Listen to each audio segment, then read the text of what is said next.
everybody. Welcome to the Muscle Science for Women podcast. I am one of your co-hosts, Ashleigh Van Houten. My amazing co-host, Rachel Gregory, will not be joining us today, unfortunately. And, I did talk about with this podcast transition that it would be mostly Rachel and I discussing topics, educating, sharing. But every once in a while, we're going to get a guest that's just so relevant and so great that we really need to have them on. And I had an opportunity that I couldn't pass up. So today it's just going to be me and a really, really awesome guest. Her name is Dr. Stacy Sims. She's an exercise physiologist and a real leading voice in women's performance specifically. She's directed research programs at Stanford, AUT University, the University of Waikato. She focuses on female athlete health and performance and really pushing to improve research for and about women. Because as we know, as we've talked about in previous episodes for sure, that a ton of nutrition science, performance science, the research is done on men. It's extrapolated towards women, and we just kind of hope it works. And it doesn't always, because our physiology, our hormones, our goals, all of the things that make us who we are, there are differences, and those differences matter. And she's really leading the way in that. She's written 2 books, Roar and Next Level. She's really well known for her TED Talk, Women Are Not Small Men, which is a great phrase. And I think a lot of us ladies in this field have used it. And I think that her goal, similar to Rachel and myself, is to educate everyone about the unique challenges, needs, and physical and physiological realities of women who are looking to improve their health and performance. I've referenced Dr. Sims in my own work before, and I was just really happy she was able to take an hour to chat with me about all of these topics. And we also talk about, of course, nutrition and fueling, and she comes from a plant-based perspective. And anybody who's listened to this podcast for more than a minute knows that that's not the angle I'm coming from. So we have a good chat about that too.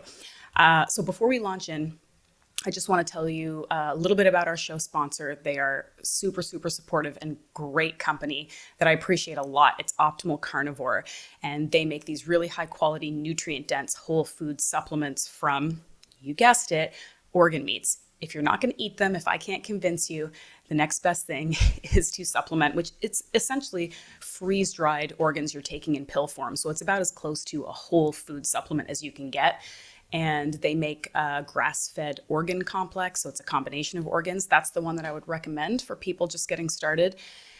And I think it's worth a try. It's basically like if you're going to take a multivitamin, if you're worried about just getting the kind of full complement of vitamins and minerals that you want from an ideal diet, this is a helpful way to help you get there anyway. And if you want to try them out, you can get 10% off your first order with the discount code MUSCLESCI. So short for muscle science. It's MUSCLESCI. On their Amazon store. It's just amazon.com/optimal carnivore. We'll put all that in the show notes. And of course, because this is all new and we're kind of just switching things up with the podcast, we want to hear from you. So reach out to Rachel or myself on Instagram. All of our website, IG handles, everything are in the show notes. And you can send us an email directly to musclescienceforwomen@gmail.com. The 4 is the number, not written out. musclescienceforwomen@gmail.com. And if you have a good question or something you want us to talk about on the podcast, we may just read out your email on the show. So I'd love to hear from you. And that's it from me. Please enjoy my chat with Dr. Stacy Sims. All right, Dr. Stacy Sims, thank you so much for being here. Yeah, thanks for having me. I'm excited. I appreciate it. And I have to say, not to toot anybody's horn, but people were very excited about me having you on, because I posted on social media and I got a lot of people saying, I said, ask some questions, like, let me know what you want me to ask her. And they were like, I just can't wait to listen to this one. I'm so excited to listen to this one. So people are very pumped. Oh, no pressure for either of us. Yeah. And before we dive in, I also have to say that you're somebody that I've really looked to and referenced a lot in my own work, because humbly, I am also trying to work with women to help them thrive and be their optimal, healthy, strong self through understanding their bodies. And I just have found, still to this day, there aren't as many people out there doing that, as probably there No. should be. Yeah. And so having somebody who just speaks really to women about their bodies and helps them understand, I think it's just so important. And so thank you. Thank you for the work that you're doing. Oh, thanks. And thank you for promoting it and perpetuating it. Yeah, we got to do it. So if you could just kind of intro people a little bit and tell them how you came to be doing the specific kind of targeted work that you're doing. Like, why has this been such an important kind of passionate space in your life? Oh, gosh. Going all the way back to university days, I was an athlete as well as being in the exercise phys program, and a lot of things that we were doing as rowers training up for big races, it didn't seem to sit well with the women, meaning that we tended to not peak appropriately for the races like the men did. We would be a little bit more overtrained. And it seemed like the guys were recovering and adapting a lot faster than we were. And when we started looking at it, or I started looking at it from the exercise physiology point of view as an undergraduate student and reading the textbooks and going, well, they never say woman. It's always he or the reference man. And I grew up as an inquisitive kid. My mom still is like, yeah, you were always the kid that asked why. Mm-hmm. And so when I started asking those questions why, I never really got any answers. A lot of the times this was, we don't know enough about women. We just generalize women are the same as men. There's no difference. But when we started really getting into like metabolism labs, there were differences. And like my data was thrown out as being an anomaly.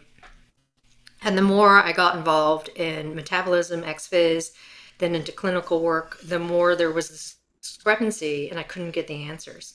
So then I was like, this doesn't make sense. So I really started pushing, like trying to find the answers and having the availability of being an academic and an academic career path, going in and trying to answer those questions, as well as being an elite athlete and seeing what was going on in the elite athletic world, trying to help my teammates. So I'd get questions that I could go and answer.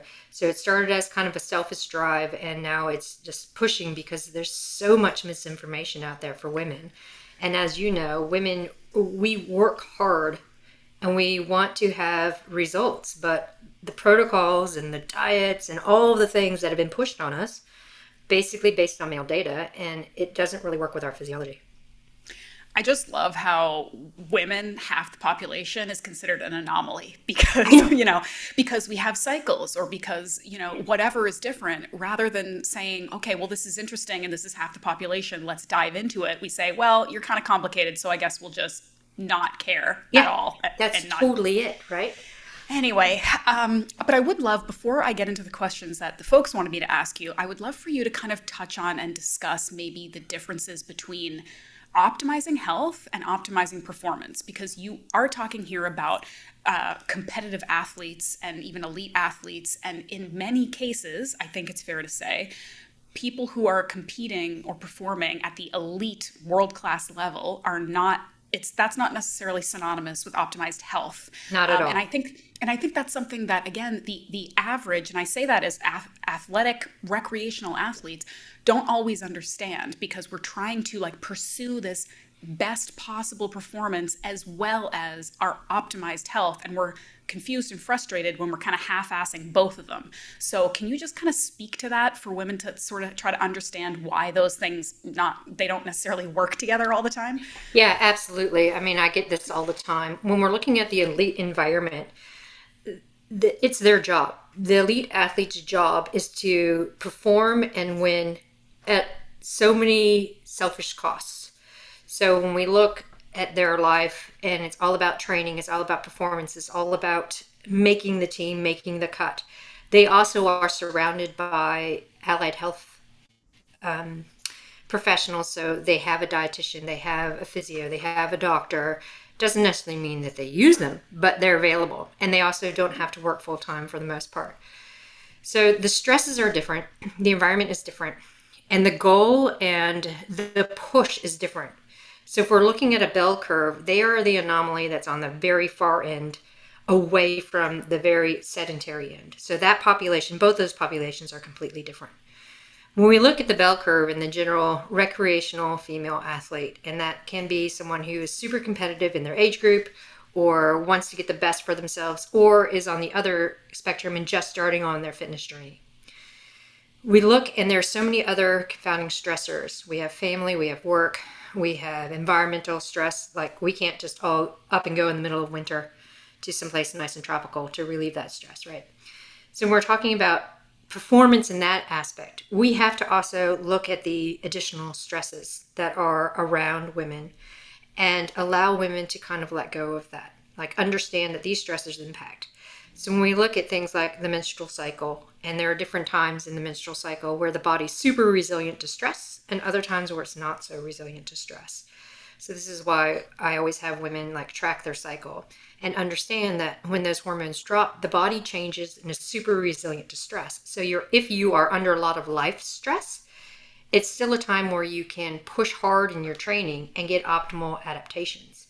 But after ovulation, when you have changes in the immune system, you have changes in neurotransmitters, you have changes in fueling, and your body isn't as optimally adept for being stress resilient, it's not the time to try to push. Mm-hmm. And when women start to understand that, then they don't have that, I have to go hard every day. And if I don't go hard, something's wrong.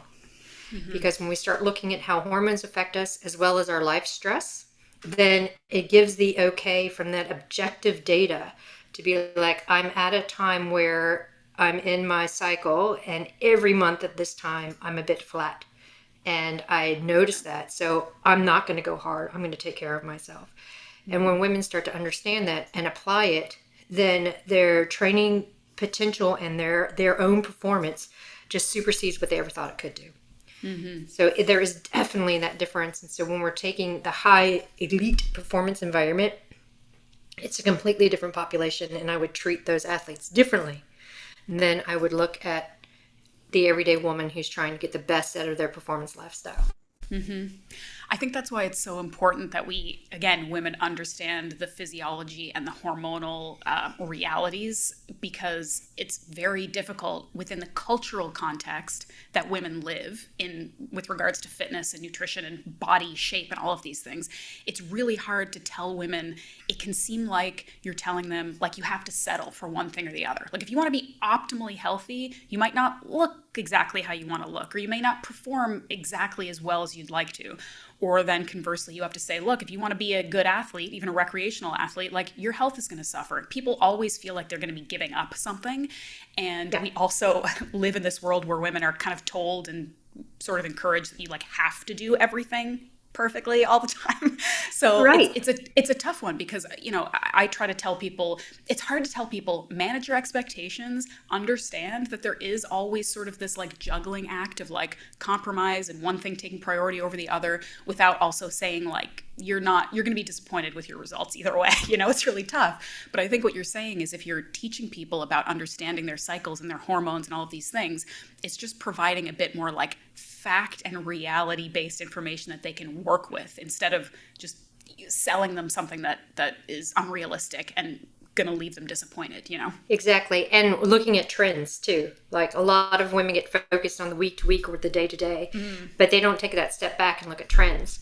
So when we have someone who starts tracking sleep and menstrual cycle, and we say, look at the trends over the course of 3 full cycles, you really start to see how sleep and training and menstrual cycle all interrelate. And this is a significant amount of objective data that then women can take into their own life and realize that they're not algorithms and they can't do the same thing every day. Mm-hmm. Because if they try to do that, they're still not going to get what they want. And at the end of the month or 2 months or whatever of trying to do that every day, they're just going to be flat and depressed and just not able really to function how they want to. So we talk about the trends so much and looking at how that can be incorporated into what you're trying to do. Mm-hmm. And again, that gives more women the empowerment to kind of let go a bit and say, it's okay, because what I do today, if I miss out on a workout, it's not a big deal, because I'm looking at the trends and where am I going to be in 2 months. So I try to really push that and get people out of the narrow scope of what am I doing today? How am I going to push today? What am I eating today? What are my macros? It's like getting into that nuanced, like really specific numbering is such a disservice to women. And it takes away a lot of this guilt when you don't know why you feel flat or why you have low energy or why you're suddenly craving chocolate, and you just, of course, attribute it to your own personal failings. Instead of when you understand what your body is physically doing, it gives you, it's not like, oh, I can settle back and like not make any changes or have no control over my life, but it's about understanding like this is what's actually happening in my body and this is the response. Exactly. I think that's huge. Yeah, so I'd like to talk about the cycle thing a little bit. I know we could talk about it all day and kind of barely scratch the surface. There's a lot of complexity to women's bodies and how they work, but I completely, of course, agree that the more information we have about our bodies and our cycles, that's useful, that's important information. It can tell us a lot of things. And I do kind of touch on this in this strength training course that I've developed to understand when you, again, may be more primed for stress and performance and when you should maybe take it easy and food stuff. However, is there also an element of, in the context of still tracking and understanding your cycle, being in a place where you have your lifestyle factors sorted out and you're kind of resilient to an extent that you maybe don't have to think about your cycle so much with regards to performance? Because again, I'm speaking to like an average recreational, I just want to be fit and healthy woman who is trying to sort out their sleep and their stress and their food. And maybe you're thinking, oh, now I have to think about the cycle and I have to like know that this part of the month I'm not going to be performing as well. Is there an element where we can say, like, if you are really optimizing all of these other factors, maybe you don't have to train around your cycle so much, or should that always be something we take into account? From the background point, I really encourage women to keep track of their cycle, because if we start to see a misstep in the bleed pattern or the cycle length, it's a really good indication that there's a misstep in the endocrine system. It's like the first stopgap that there is a misstep in the amount of stress or, nutrition in and around the training, because so many women fall into low energy availability. And this is one of the first things that really thwarts results, is not eating enough for the activity that they're doing. And we can see that coming out in menstrual cycle changes. First, it is bleed pattern changes, and then it can actually be cycle length changes. So it's not that they have to really dial in every day and be like, I'm day 3 and I'm going to do this on day 3.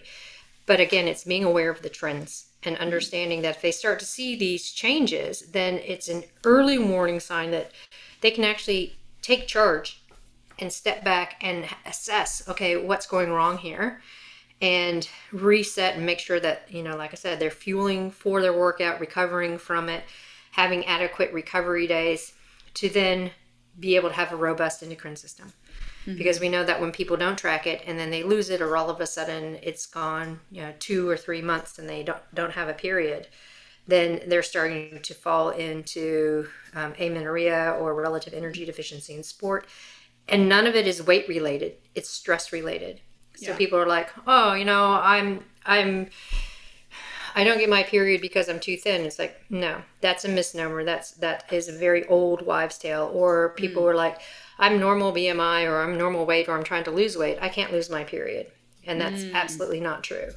So that's the undercurrent. Like, you don't have to be dialed into day to day. This is what I'm doing because I'm on day 2 or 3. But it is, again, really being cognizant of the cycle itself. And if you have any early changes. Okay. That makes sense. Before we talk about some nutrition stuff, because again, that's what a lot of people were very adamant that I ask you about, can you speak a little bit to some of the protective or positive aspects of women's hormonal makeup? Like you talked about how there are certain points in our cycle when we're really resistant to stress and we can really kind of push, and there's a lot of things that estrogen does for the body that is very positive. I think that we also have this unfortunate culture where we think of like male hormones, testosterone, that's the good stuff that builds muscle and makes you recover and you're strong and you're healthy, and like too much estrogen, that's the woman's hormone, and that's what makes you weepy and sad and emotional and all this like totally ridiculous stuff. Because of course we all have all these hormones. It's in different varying amounts. They're all very important. And as I'm just starting to learn, a lot of these female dominant, like estrogen, progesterone, things like that, they're very helpful and supportive of building muscle and recovery and flexibility, all these things. So can you kind of just speak to how it's not all bad news for women and our hormones? Yeah, it's not bad news at all. Like, we can use our hormones as our secret ergogenic aid, right? So estrogen is anabolic, and it is really tied to the myosin filament of the actin-myosin protein contraction, right, for muscle contraction. So without estrogen, then that's when we start having atrophy and issues with muscle protein synthesis. And we know estrogen is important for bone, and it's important for maintaining plasma volume and thermoregulation. And progesterone and estrogen work together for like bone and blood glucose control and reducing visceral or abdominal fat. And they affect every system of the body. So progesterone can be calming at times because it affects the parasympathetic and autonomic nervous system. So when we start looking at female sex hormones from the aspect of natural versus something like hormone replacement therapy or oral contraceptive pill, there's a reason why people are going towards the synthetics when they start to have low estrogen and low progesterone, because every system gets affected. So we know that the positive benefits of maintaining a cycle and maintaining estrogen, progesterone, is that every system of the body is supported. Cardiovascular system, brain especially, and then again, muscle protein synthesis and lean mass development and bone and signaling to keep body fat down. Testosterone is a kind of a moot point because we have a low amount of testosterone that doesn't really fluctuate so much through our entire lives. I mean, we have age decline, but for women, the massive positive hormone, like you said, is estrogen. And and as you were saying earlier, it gets such a negative rap, but it's not. Yeah. It's one of those things that we really want to encourage women to keep track and have their cycles and all that kind of stuff because it's such a positive influence on women. Yeah, I want women to know that it's like our whole life shouldn't be about like managing and like getting by with our female hormones that make us weepy or sad or gain weight or whatever. These are very important hormones that help us build strength and resilience and be healthy. And it's important to know that and not think that it's all just bad stuff. Yeah. And there's a really important point when we're talking about training and performance. When I talk about menstrual cycle phase-based training and being stress resilient, it is about training itself. But when we're talking about performance on the day, like, you have a major event or you're training up for something, there's no negative point in the menstrual cycle for performance the day of. Hormones in that regard have less an effect because we have the psychological that supersedes the physiological. So all the training you're building up to, those are all adaptations. And we can use the fluctuation of hormones going up and down to our advantage to get the most out of our training for better fitness adaptations. But women who are like, oh, I can't perform well on this day because I'm 4 days out from my cycle, you can absolutely perform and you can absolutely get a PR, even if you always feel a bit flat on that day. Because when we start looking at some of the small interventions you can do, plus the mental skills, it far supersedes anything that the hormones can do. I love that. That's so important for people to know. And it's like, it's not a woo-woo thing to think about how important your mental preparation and your attitude really has on performance and, your overall health. But yeah, I think that's a really good point. Okay, so 2 big topics that I want to try to cover as quickly as we can that people asked over and over again around nutrition that you talk about are carbs. You probably knew this was coming. And fasting. And those are both, of course, very big topics that, we could go on. And I think it's also very bio-individual. But maybe let's start with carbs, because if you go by the internet alone, there are 2 camps. And one is that all carbs are bad forever and no one should ever eat them. And then the other camp that says, of course, that's stupid and you should eat carbs to fuel your activity. And of course, it is also maybe different with women. So, what are your thoughts on carbs for performance as well as just sort of overall thriving in a female body? Yeah, so when we look at carbs, we know that they're the different kinds, right? So when I talk about carbs, I'm talking about like the fruit and veg, the whole grains, not talking about refined stuff. And when we look from a physiological perspective, there are two areas in the hypothalamus for women that have neurons of kisspeptin. Now, kisspeptin is super important in the fact that it controls appetite and it also controls your luteinizing hormone pulse in your endocrine system. It's super sensitive to low calorie intake and blood glucose. So if we don't have enough carbohydrate coming in, then it can downregulate kisspeptin. So when kisspeptin is downregulated, and it can only be 4 days worth of low carb stuff or not eating enough, it's downregulated, your thyroid hormone takes a hit. So we start seeing a decrease in TSH. We start seeing a decrease in your resting metabolic rate. And we start seeing perturbations in our luteinizing hormone pulse, which is super important to have a menstrual cycle. So we need LH pulsing every day before it actually has a big surge right before ovulation. If we start having a misstep in our LH pulse, then we also have a misstep in the way that our estrogen pulses throughout the day, and it starts to flatline. And like I said, this can occur only like within 4 days of that kisspeptin being downregulated. So when we look at the thresholds between men and women, men have one area in the hypothalamus that have kisspeptin neurons because they don't have an endocrine system. And they don't have things like estrogen that's tied to appetite and appetite hormones. So when we look at the baseline level, we know that men start to get endocrine dysfunction when their calorie intake is around 15 or less calories per kilogram of fat-free mass. But for women, it's 35. So it's over half, right? And a lot of that is carbohydrate driven because women fuel differently from men. With regards to physical activity, we clear blood glucose quickly and then we start accessing free fatty acids, but we don't tap so much into storage form, our muscle and liver glycogen. Whereas men will sort of use blood glucose and then really dive into muscle and liver glycogen. So they have the availability to clear it out and then start tapping into body fat. So this is why we see a lot of fasted training in men that works. We see metabolic flexibility. We see, train low, recover high. So train low carb, recover with high carbohydrate. Because their metabolism is not attuned to immediately using free fatty acids. So they need a little bit of a tune-up. But for women, our set state is natural to use more free fatty acids. We have more protein within the muscle mitochondria to use fatty acids. We have estrogen that encourages us to use fatty acids. And we have progesterone that pulls carbohydrate into the endometrial lining. But for that, we need carbohydrate because of the blood sugar aspect. So if we're low on carbohydrate, everything takes a hit. Everything starts to downregulate. And we start getting a slower response for resting metabolic rate. We have a slower uptake of high intensity work and reduction in adaptations. So it is super important for women to have carbohydrate.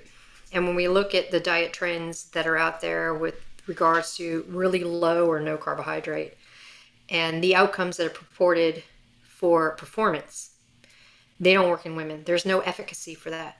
When we look for a health aspect of time restricted eating or high fat, low carb diet, the outcomes still are different for women than men. So when we see like increased parasympathetic response, we see better blood glucose control, we see changes in telomere length, all that's male data. But when we look for women, it's not there. We have more sympathetic drive. We get into this up state because our body's like, oh shit, now we're in a conservation. I don't have enough fuel coming in. So it's a complete sympathetic drive. There's no focus. There's no reduction. So this is why a lot of women start to feel tired but wired. We have an increase in our low density lipoproteins. And we start to get some insulin resistance instead of increased insulin sensitivity. And it is because our bodies need that extra bit of carbohydrate just to keep the hypothalamus and the kisspeptin neurons working to allow us to have a really robust endocrine and metabolic rate. So that's a lot of like trying to get through and dive into what are those Trini diets and how does it affect us. It doesn't matter what diet you're on. It depends on what's happening in the hypothalamus and how those kisspeptin neurons are either being upregulated or downregulated through nutrition density. So women need to really be cognizant that they need more calories at baseline.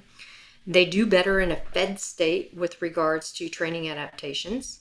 We know that if you have protein before you go do a resistance training set, it actually increases your resting metabolic rate for a longer period of time post-exercise than if you were to just have carbohydrates. So you need carbohydrate and protein together, but you need that protein to kind of help with that. And it all has to do, again, with that calorie perception and nutrient density that the kisspeptin is reading. Okay. So I know a lot of people in sort of the keto, low carb, carnivore, fasting world, including women, there may be some people listening being like, well, I'm doing this and it's fine. And we know that there's enough bio-individuality that you could name almost any diet or dietary protocol and someone's going to thrive on it just because we're all so different. Yep. But would you say that, if there is a small but relatively significant group of women who are either fasting, eating super low carb, keto, whatever, who are doing well, what do you say to that? Is it because maybe this is a temporary thing that works until it doesn't, or because they're so bio-individual, or maybe because they're eating enough protein and healthy fats that it's kind of working? Like, what do you say to the people who are like, well, I'm doing it the other way and it works? Yeah, and I always ask, how are you doing stuff before you started this diet? Because a lot of people will not find any results. They might be eating, quote, clean, but they're not eating enough, right? Yeah. Or they're eating a lot of low supposed healthy food, but it's engineered nutrition. So I always ask, well, how was your nutrition status before you actually started this diet? Because now if you're doing the keto, the low carb, the carnivore, you are probably now getting enough calories. You're probably now more cognate and aware of the food that you're putting in your body. And you're probably also fueling for your activity, depending on where you are in all of this. And most women can hold anything for 3 to 5 months and thrive. And then we really start seeing the implications of long-term health implications on this. It's just like any diet. Men can probably thrive for, 6 or 7 months on something, and then you start seeing the health implications of it. Because, like I said before, we're not algorithms, and we can't just do one thing and continue through. And there's this huge misconception that if you take carb out, then the body's fine. But you need carbohydrate to help fat and protein all work in the body. And you need fat and protein to help carbohydrate work in the body. And that's the way that the metabolic control is. And that, from a physiology perspective and a scientist perspective, I see this and I understand it.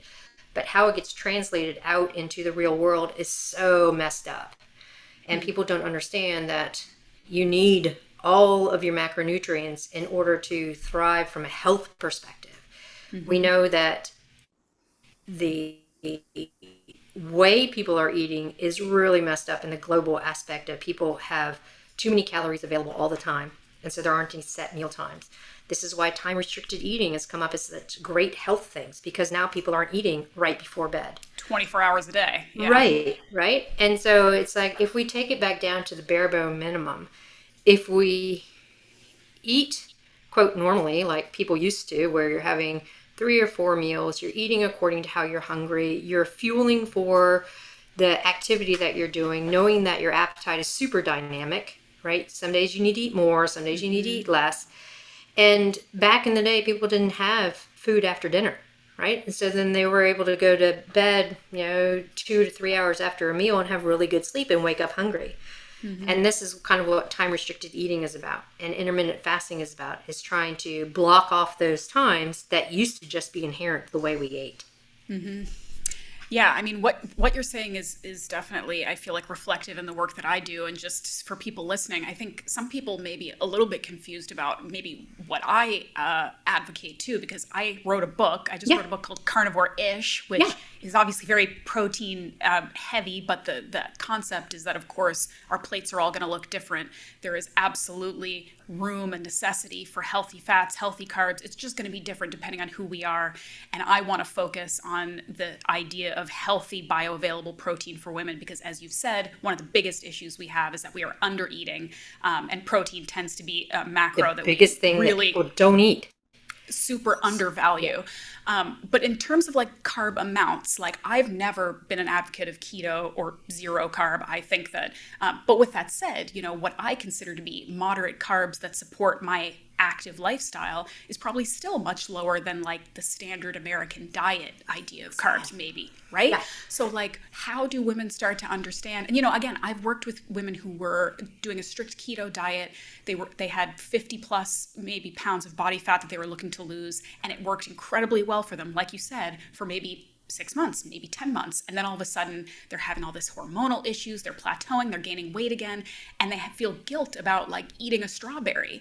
And that's where, again, you need to like bring it back to like brass tacks here and be like, when were we told that strawberries were a bad food that was going to ruin us? Because there's sugar in a strawberry. Right. So how do we start to, again, using common sense and science, understand how many carbs we should be eating?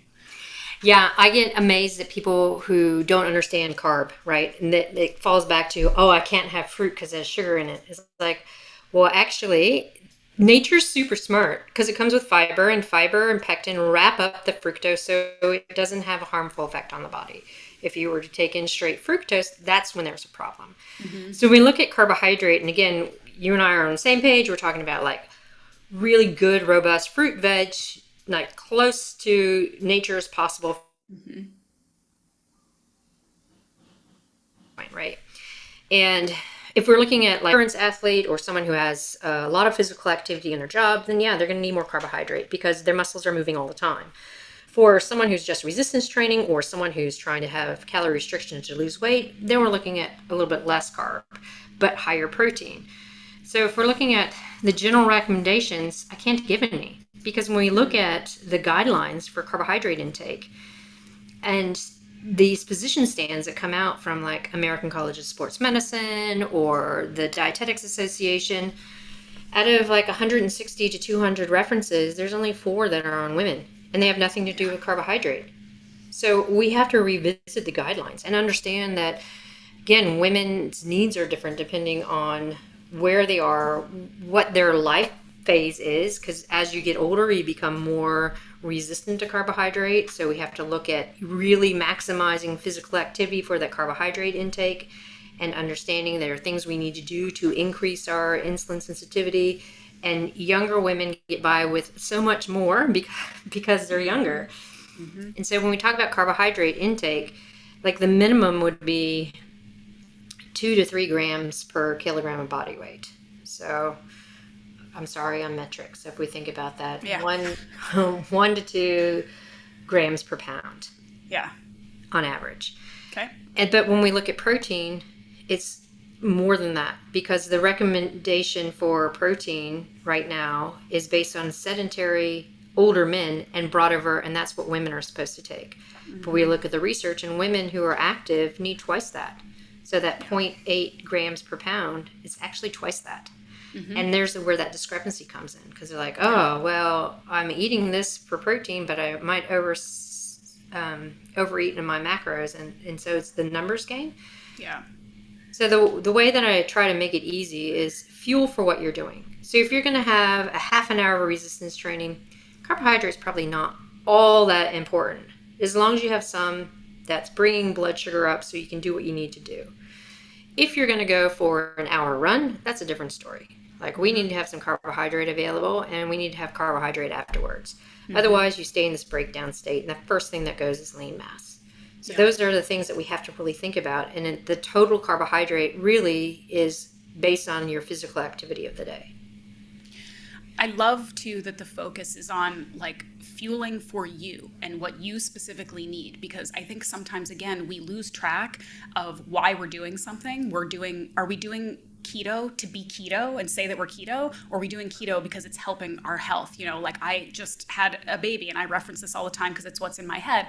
And I was eating way more carbs than I normally do because I was building a human and I was really hungry and my body was telling me to eat carbs. Yeah. And I had so many people reaching out to me and they were like, well, how can you have a healthy pregnancy and be low carb or keto or fast or all these things? And I'm like, well, why would you want to? Because Right. even if you could, it's so much work. It's so much harder for you. And are you doing it just to say I was pregnant and keto? Like, eat some carbs if your body's telling you to and it's supporting your health. I feel like sometimes we lose the forest for the trees kind of situation. It's like, are we doing this because we've discovered that it's best for our health, or because someone told us this was the best way and we're going to do it till it kills us? Right.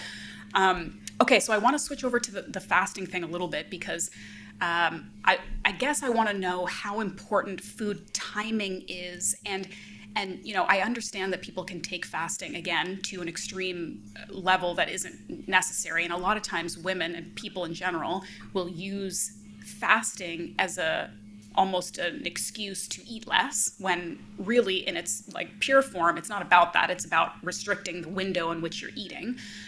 But how bad is like a moderate daily intermittent fast if you're still eating the right amount of food to fuel for yourself, if you're still eating carbs, you're not using it to like minimize calories, and you're not, you don't have like a 3-hour window. Say you're trying to do like a 10 to 5 or something. Like, how bad is it really if you're still eating enough?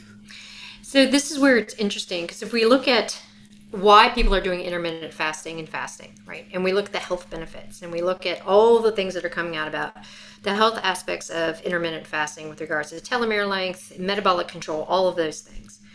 And then we look at the exercise data. The exercise data does the same thing, but it's more robust and it's a stronger stimulus. So you really have to ask yourself, why are you doing it? Are you doing it for the health, and are you active? So that's the first baseline. Then the second for women is, when you are fasting, does your training fall in that fasted window? Because we know from research, like I said earlier, women do much, much better in a fed state. Doesn't mean a lot, but it just means that they have food coming in, might be 100, 150 calories of protein with little carbohydrate before training, to boost blood sugar, drop cortisol, and then recover. Because if we don't eat after training, we stay in this breakdown state, and your body perceives it as low energy availability. And like I said earlier, the kisspeptin read it, you start to have an endocrine hit. And with, only 4 days of this, your thyroid and resting metabolic rate have taken a hit. And your body doesn't repair.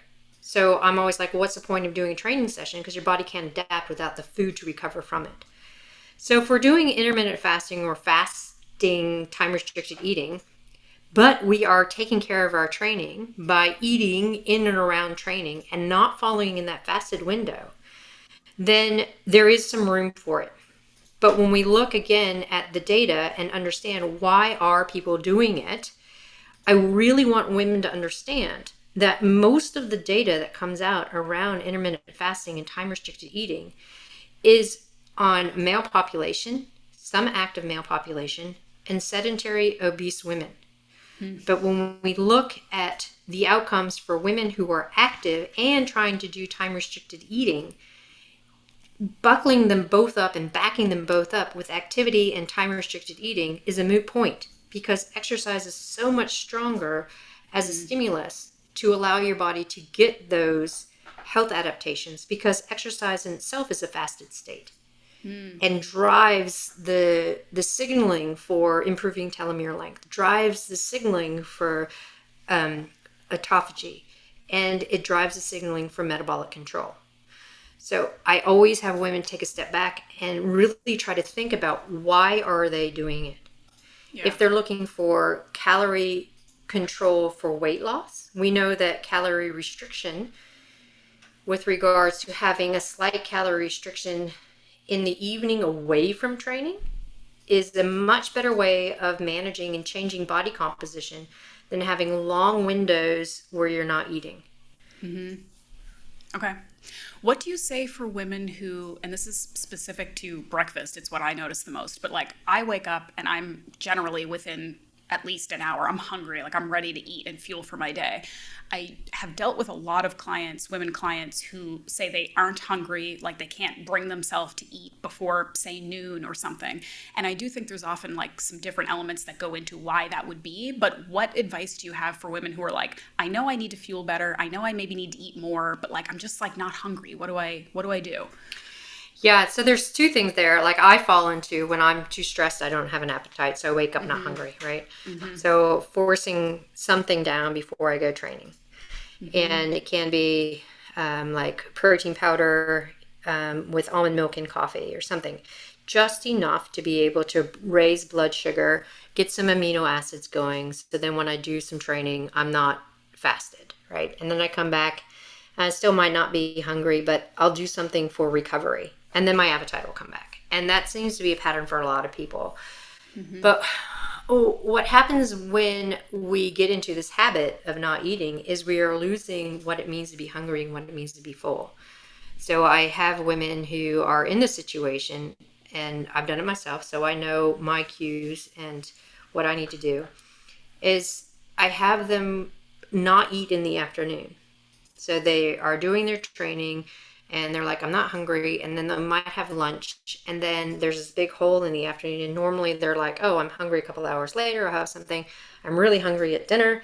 But I'm like, okay, so I want you to eat lunch. And then I want you not to have anything for 4 or 5 hours. And I want you to write down how you feel.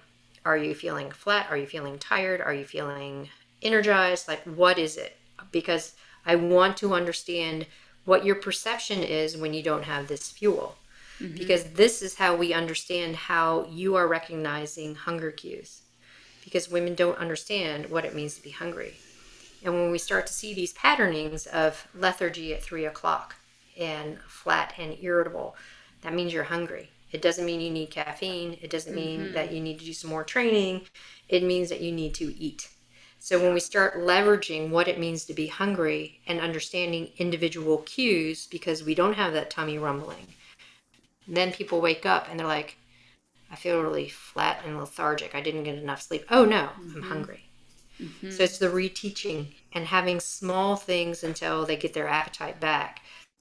But again, really making sure that that training nutrition is sound. What are your thoughts on plant versus animal protein and how women should be getting their protein? I think, I've noticed that there's definitely sort of a more concentrated marketing effort to get women on the plant-based bandwagon more so than men. I think mostly probably because women do most of the sort of purchasing. They're more often the consumers and the people who are going to be purchasing for their families and stuff like that. But it's also, I think, sometimes an easier moral argument for people who maybe don't know all the complexities to say plant-based protein is a nicer option. But what are your thoughts in general on how women should be fueling protein-wise? So full disclosure, I have been plant-based since I was 14, but I don't necessarily agree with all the things that have come out now, right? So we look at the environmental impact of all the plants that are growing and then things like Impossible Burger and all the things. So all the things, right? And we have this push. And when it comes down to it, it's actually the quality of protein, right? So again, we know that women don't eat enough protein. And my push is that women get quality protein. So if you are more skewed towards plant-based protein, you have to dial in your leucine. You have to dial in your essential amino acids, and you have to know where to get them from. Not from things like Impossible Burger and all of the processed stuff, because that doesn't necessarily work in our bodies. If you are more leaning towards animal-based proteins, great, because there's so much out there that has really quality essential amino acids and leucine. Fantastic. So I tend to gravitate towards women who are plant-based and really come down hard and say, look, if you want adaptations, we have to have a really good look at the type of protein and the quality of protein that you are eating. Because often being plant-based, you become full before you get what you need. Right. Yeah. And then the other extreme with people who are eating lots and lots of animal-based protein is we have to make sure you have really good cruciferous vegetables to take care of your gut microbiome. So again, it's the balance. The extremes, we need to pull them in a little bit and kind of support both extremes with the balance of high density protein as well as cruciferous veggies for that deep gut microbiome.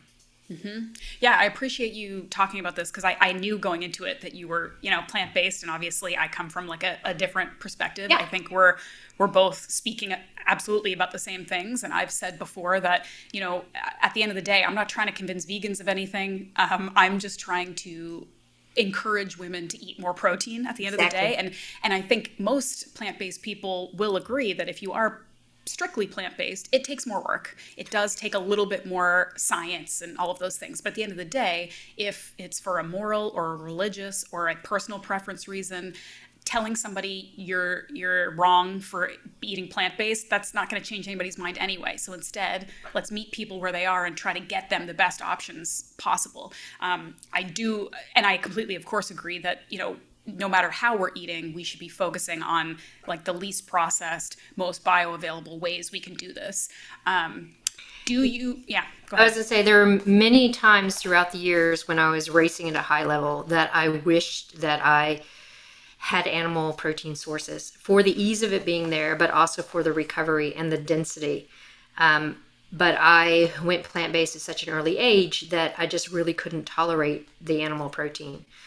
And so there are many times in my life before it became trendy to be plant-based that I wish that I hadn't, because of the performance benefits of the animal-based protein. Yeah. And so I try to tell people, like, I'm plant-based from an experience I had when I was 14, and I'm way older than that now. So now when we're looking at what's best for us and what's best for all the cultural aspects around it, it's that moderation. We need both. Okay. Do you ever find it tough, and I'm not saying this is what you're doing, but if you're plant-based and you maybe in some instances recognize that animal protein, again, if we're doing it in an ethical, sustainable, healthy, moderate way, is a easier and in some cases superior source of some of these nutrients? I mean, is it hard for you sometimes to be like, just for example, like, hey, sort of do as I say, not as I do? Like, if you can eat animal protein, maybe you should try that avenue. Is that a tough thing for you sometimes? Or no, not at all. My husband grew up on a family farm, like dairy farm, all that kind of stuff. And the cultural aspects of how meat is produced in New Zealand is completely different than the States, right? So my experience was a pig slaughterhouse when I was 14 as a biology field trip, right? So that was my turning point. But when we look from the physiological aspects, again, I'm like, if you can eat animal protein, it is a superior way of getting your essential amino acids and the protein that you need for the adaptations that you want. And when you're traveling, it's so much easier than trying to be plant-based. Yeah, and I think that one of the bigger challenges here is that we do so much, for whatever reason, apply kind of personality or morality based feelings around food more than other things. And so it's hard to sometimes not be defensive or not get upset when we feel like people are like calling out our decision-making abilities or something. But I think that at the end of the day, everybody has the same goals in mind. We want to make choices that are the best for our health, the best for the planet, cause the least harm. Right. And we just all maybe have slightly differing opinions on how to do that. But I think that whether you're plant-based or animal-based, or like we're talking about some variation in the middle, which is the majority of us, the goal should always be to, within the resources, the finances, the abilities that we have, to make the best decisions. And that goes for buying plant foods and it goes for buying animal foods. And I think that if we had a little bit more nuance and a little bit less judgment around this conversation, people might feel more okay with trying different things and making different decisions. It sucks that there's so much divisiveness about it because, again, the vast majority of us are not 100% carnivore or 100% vegan. We're just trying to make the best decisions. Right. And yeah, so anyway, I appreciate that. What do you think as like a high level, because we're coming to the end here, I could ask you a million questions, but what do you think is like one big overarching nutrition principle that all women can kind of start with or take with them that maybe they aren't doing in terms of just understanding choices, things that are going to help their health immediately? Like, what's one big thing that you just wish women knew? Fuel for what you are doing and recover from it. That's the biggest rock, because there's so many women that are in that low energy availability aspect or don't recover well from their training and stay in that breakdown state. And when you start telling women, fuel for what you are doing, because this is the biggest thing that you can do, because your body's under stress when you exercise. And if you're fueling for that stress, everything kind of falls into play. Your mood starts to get better. Your body composition starts to change in a positive manner. And it reduces a lot of the nuances of, oh, I ate too much today, or I didn't eat enough today. Like all those negative self-talk. So the biggest rock is fuel for what you are doing to support the stress that your body is under. It's so good. Do you think it's a good recommendation for most people, again, maybe as a temporary tool to track what they're eating? Like, I understand that for some people that can be a potentially triggering or a potentially unhealthy practice, but I feel like one of the issues is that a lot of like women and clients that I talk to simply have no idea how much they're eating. Right. And so they could be vastly maybe overeating the wrong things, or more likely they're not eating enough of what they need to be eating. And so they kind of need to pay attention to those things for a short period of time, right? Yeah, it's the trends, right? Yeah. Because we can't out-exercise a bad diet. Like there's that nuance that if I exercise more and I spend more time, then I can eat whatever I want. Or I earned this because I spent X amount of time exercising. And that's complete BS. Like there's no way that you can out-exercise a bad diet. So nutrient timing is super important for women, but also understanding the quality of your diet. And so if it means that you're tracking for trends and understanding how you eat, when you eat, what's triggering, and getting that objective data to make better choices, then do it. But if it's one of these where women fall into the tracking every calorie and everything that they're doing, then don't do it. Yeah. Okay. I completely agree. The recovery part is so important. And I have a whole segment on recovery in this program that I've developed for women, because that is such an important one. And that's, again, there's so much mental going into that. It's not even just physical and biofeedback and performance metrics. It's like how people think about recovery, like being lazy or I'm slacking off, or a lot of people don't recognize, as you said, that exercise is a stressor. Even if it feels like your one time to de-stress or your one time alone, when you're working out, it's stressing your body, and that adds to your stress load, right? I feel like that could be an entirely separate, I might have to have you back on just to talk about recovery, but I'd love for you, before we take off, you have like co-created an app for women around like some fitness stuff. Can you talk about that? I was interested. Yeah. So Wild AI is a tracking app for women who are naturally cycling, on contraception, who are perimenopause, postmenopause, and it uses women-oriented artificial intelligence. So why I say that is most of the AI algorithms are from a male environment, written by men for men. But this is different, and the algorithms are written in a female environment, understanding the female body. So when you're tracking with Wild AI, you're putting in your data of sleep, training, symptoms, symptomology, all those kinds of things, and it learns you and can feed back to you specific details about your cycle, about where you are, about sleep, and gives you information on training and nutrition to help support your body. So it's a 3D approach to tracking in one space, instead of things like Hello Clue or Flow or Fitter Woman. Yep. It's 2D, that's just giving general advice. Okay. So it is really interesting because it gives the woman information based on her own data, her own body, so that the information coming to her is directly beneficial instead of just generalized.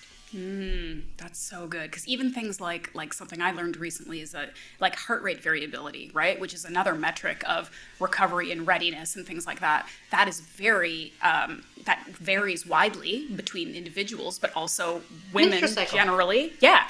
Right. Have some like trends that are different from like male HRV. So like these are all things that we need to pay attention to, but having something that can be like individualized for you is so important, because that's another pitfall we fall into, which is comparing ourselves to other people, which is such a losing game, because we will never be another person. We will only be ourselves. So we got to figure out how to optimize and be our best self. I love that. Yeah.